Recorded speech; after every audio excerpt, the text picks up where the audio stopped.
အရင်တုန်းက10စက္ကန့်ပဲတည်ရှိခဲ့တဲ့နိုင်ငံတစ်ခုရှိခဲ့တယ်ဆိုတာသိကြပါသလားဒါကယုံရခက်ပေမဲ့တကယ်အရှိတရားပါပဲအခုတမိုင်းတလက်လျှောက်မှာတက်တန်းအတိုးဆုံးနိုင်ငံ3ခုအကြောင်းကိုအတူတူကြည့်လိုက်ရအောင်ပါ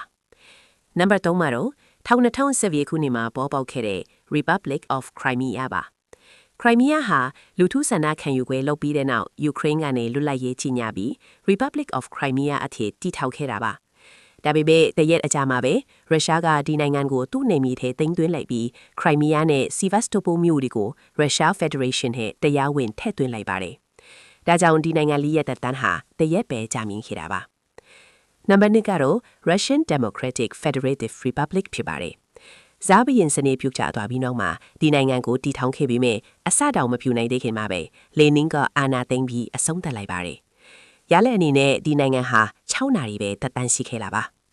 နောက်ဆုံးနံပါတ်1ကတော့ Independent State of Catalonia ပဲဖြစ်ပါတယ်။1919ခုနှစ်မှာ Catalonia ဟာစပိန်နိုင်ငံကနေလွတ်လပ်ရေးကြေညာခဲ့ပြီးမြဲကြေညာပြီး10စက္ကန့်လောက်မှတင်ဒေတာရင်းခေါက်ဆောင်ကဆွေးနွေးညှိနှိုင်းဖို့အတွက်ခေတ္တရနာလိုက်ပါတယ်။စပိန်အစိုးရကချက်ချင်းချားဝင်နေလိုက်တဲ့အတွက်ဒီနိုင်ငံရဲ့လွတ်လပ်ရေးသက်တမ်းဟာတိတ်မှုန့်တလို့စားတာထက်တောင်ပိုတိုးတွန်းခဲ့ရပါတယ်